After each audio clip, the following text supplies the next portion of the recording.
this is a subtle practice, and you will have to find your own what is you'll have to apply this to your own experience. I've noticed for me, in my experience,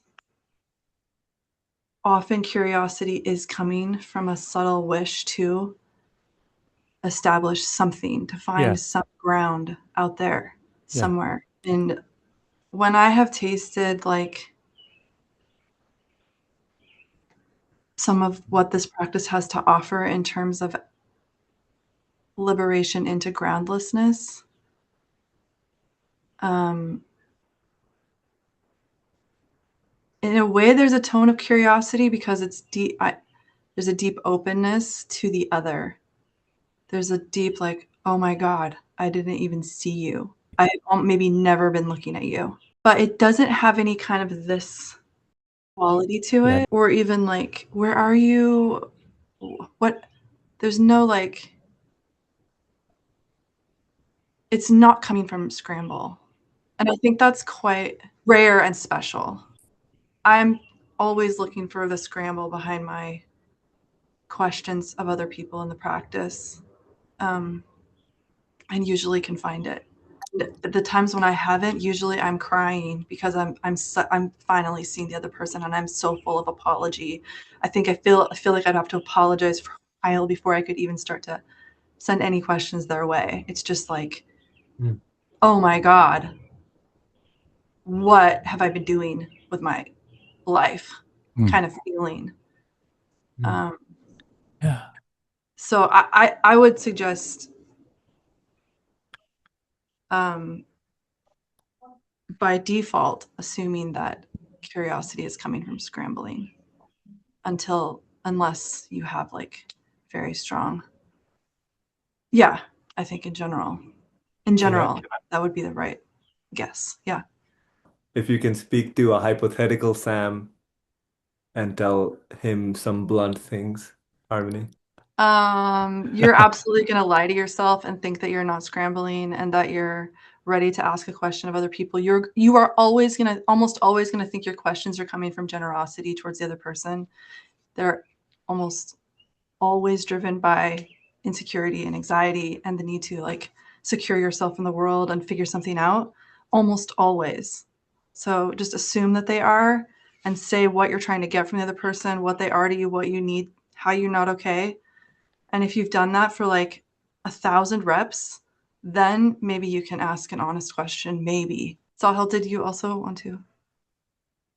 No, I think you both. Maybe I'd combine the two things that you and James said, which is James talked about loaded curiosity, and you talked about the subtlety and just the subtlety of loadedness. Just for example, one thing to play with possibly is even the idea that someone is out there who could answer my question. Yeah, right. You Yeah. were kind of referring to, of course, Sam, where you're like, that's the frame. Yeah, but another thing I would say is like more than frame, one more interesting thing to, even though frame is a great word, another word for frame, provocative word for synonym for frame is bind. Frame is a bind. Frame is a tension. Frame is a stuckness. Frame is Yeah. an existential knot. Yeah. And so uh, most of the fun of Stemless is living that knot really fully and kind of expressing from there uh, in that total confusion where you're totally pulled apart. And so that's possibly something to lean into. How is this actually a kind of confusion? This idea that this separation of someone else, somewhere out there, something else could answer my question. Thing to play with. That's Thank you. That's great. And I also just want to add that I don't think anything I've said or any of us have said have that they disallow questions as a Right. great move you can make in Stemless. Like we want to know, yeah, it's you can definitely say, what is this to you? What are you? What am I? What's, you can ask questions even though you're not in a place of like the kind of liberation that I'm And you can aspiring ask towards in all questions aspects. as a prayer. Like in that Yeah, asking, you can ask that question and have a prayer to play in the way that we just talked about.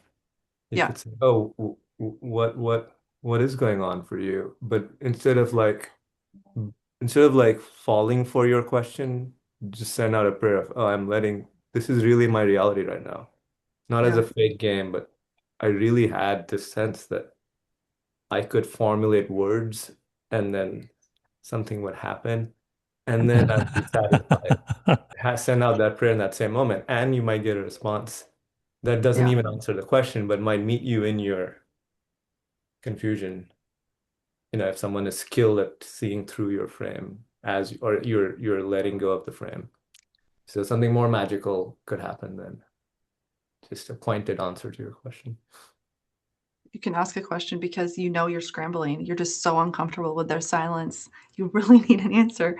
You can still ask the question, but with hopefully that growing inner ownership of like, oh yeah, I'm just kind of freaking out and asking a question because I really feel like I need to. Maybe a prayer to let it go.